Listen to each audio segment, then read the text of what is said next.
Welcome to Shared Lantern Tarot. My name is Sophie. Bonjour tout le monde. I felt called to record a video this morning, and hopefully I'll be able to post it before going to my meeting later on. I felt compelled to do this video because many people are saying that we are in a world war, versus other people saying that we are in a world at war, versus many people saying we are in a dangerous time, but anyway. So I did research. I did some research. I did because I wanted to know what was what. And I have some information to share with you. Like many other intuitive people, I have been having those feelings as to what was going to happen in the future. I'm not the only one. I know many other people have had these feelings as well from a young age. And I have had the feeling that I would see the beginning of World War III. I've always had that feeling. And it would be a long war, but I wouldn't see the end of it because it was going to be that long of a war. I'm 56 years old, and so I wanted to share with you what I know. We are in a world at war. And what does that mean? We have multiple wars in multiple areas of the world. The world is not in a World War III yet, but we are at a tipping point. Does that mean there's going to be a World War III? If we look at it from just a definition perspective, no, it doesn't mean that we are going to have a World War III. However, I have the same feelings as many other people that eventually it might escalate. Okay? Now, World War, what that is? It is basically where you have multiple fighting theaters all over the world. And you have two major powers involved. Now, if you look at World War I and World War II, one of the major power was Great Britain. It was an empire, and it was a strong one at the time. They had the strongest navy in the world, right? And they were allied with France and many other countries. Then you had the Axis: Germany, Italy, and another one in World War One that I'm not aware of. And in World War II, there was Japan. Okay, so at one point the USSR was on Germany's side, and then they moved to the Allied side. So and you had different theaters all over the world. You had the African theater, you had the European theater, you had the Indonesian theater, I think, like in the Philippines and those places, in Asia, in Japan. So it gives you a good idea. Right now, we have several theaters all over the world, but we don't have allied forces, people that are becoming allied to fight their opponents with military boots on the ground or being involved militarily. That makes a big difference. Here is why. Iran, they have the backing from Russia and China, but they didn't send any soldiers. If China or Russia was to send military soldiers or like fighter jets with their own pilots, then that would become a world war. You will notice that we knew when the world war was being for World War One and World War Two, there was a defined date as to when it started, because the war was declared on. They were for Germany. They were told, if you invade Poland, sorry, but we're going to declare war on you. And then multiple countries allied together against Germany and Italy, saying, we're declaring war on you on September 6th or September 9th. But there wasn't, the fight didn't start on that date. The war was declared on that date. And that's why it is the beginning of World War II. So the day you're going to see a major country ally with Iran, or if you see NATO ally with Ukraine, then it becomes a world war, because you have two superpower directly opposing one another in the different fighting theaters. So that's what I've got. That's what I've understood from the research I've made.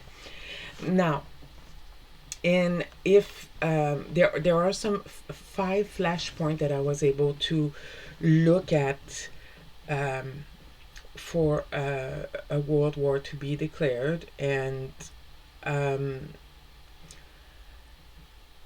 for if you look at Iran, NATO, if Iran was to involve a NATO country, because right now the United States attacked Iran, so the United States is not in a position to invoke Article 2. However, if Iran was to attack a NATO country, then that's it. If Russia or China intervenes militarily, or if there is a complete closure of the Strait of Hormuz, complete closure. Right now it's open at 90%, 80 or 90%. I'm not certain about that, but it's not closed completely. But if it was to be closed completely, then that is an escalation trigger. In the Russia-Ukraine war, if NATO was to get involved militarily, if Russia was to strike on a NATO country or use nuclear weapons, they've already used nuclear weapons, but we are talking about official use of nuclear weapons, I guess. Now, another flashpoint is a Taiwan Strait, China-US confrontation in the Taiwan Strait. Now, we have Trump as a president of the United States. The United States have always said that they would defend Taiwan if China was to attack them or invade. We have Trump as a president. Who knows what he will do? But if China was to get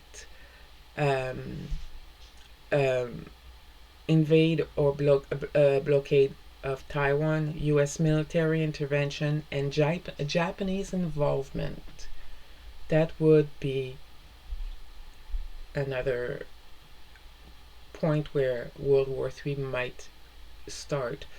And then there's a lot of dispute over the South China Sea. We all know about that. The Korean Peninsula, if there was an escalation, a nuclear test followed by retaliation or missile strike on South Korea or Japan.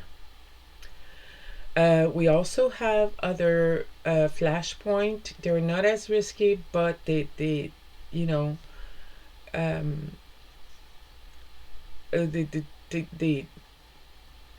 worth mentioning. And one is worth mentioning. It's India, Pakistan, Kashmir. Those are two nuclear powers. So basically, if you had a conflict with Taiwan, US, and China involvement, and NATO-Russia confrontation plus the Middle East, that would constitute the Third World War. So we're not there yet, okay? And we have free will. We still have an opportunity to change that um, through prayers. Pray. Whatever deity you pray for, please pray. Pray, pray, pray, pray, pray. Um, it's vital that you pray. Also, hope for the best and prepare for the worst. That means, stock up on food and water. Prepare in the event that you're going to run out of, you're not going to have you're going to have a power outage and things like that. And but pray, like many intuitive people that are online or not. I have had feelings that since I've been a teen that there was going to be a world war. I've had feelings like that. Am I right? I hope not. But I've had feelings that I would see the beginning of it, but never the end, because it's going to be a long one if there is one. It's going to be long. So,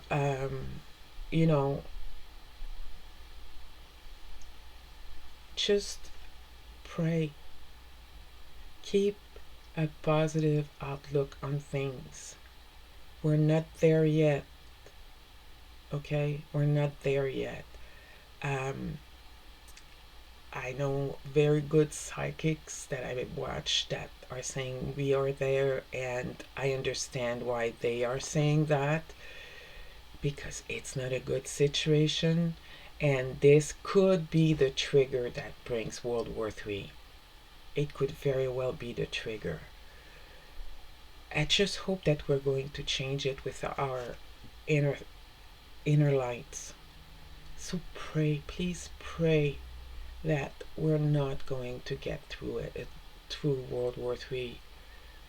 Let's delay that war as far.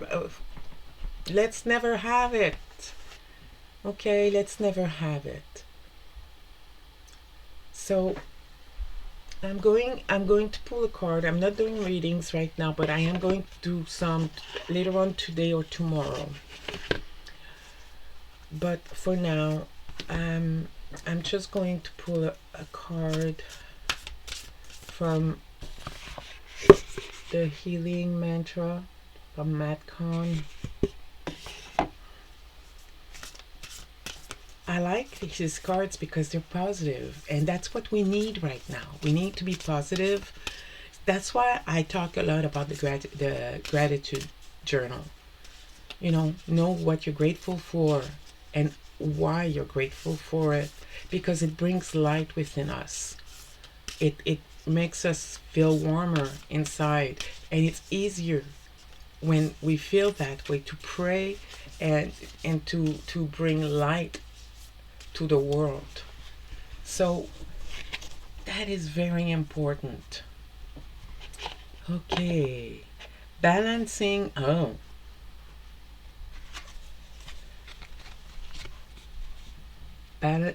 don't know if you can see it. Balancing the brain. So let me see here. Balancing the brain. I can be and do all at once. When the brain is balanced, you are no longer bouncing back and forth between being and doing.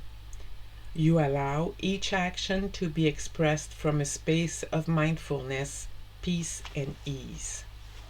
In a balanced brain, each inner battle has been won, which makes it easier to navigate around those whose minds are still entrenched in conflict. From this space, you are able to do all that needs to be done while operating on your soul's natural state of being. I can be and do all at once. So this mantra is ideal for reducing stress, being more mindful parents, and increasing level of accountability. But in this, I would say in being more mindful light workers as well, because we're balancing two things: our fear and the fact that as light workers we need to be positive and we need to pray for these things not to happen. We need to be positive and, prepare for the worst while hoping for the best while preparing for the worst. So we can do all of that. It is possible. And I would encourage you, like I said, to continue be, practicing the gratitude journal. You know, what you're grateful for and why. Because that brings light within you, and then it's easier to pray for the best in the world. So I hope that me and Cookie Dough, yeah, he had a fight with the clipper, and I. So Cookie Dough and I wish you have a good day and take good care of yourself. Bye.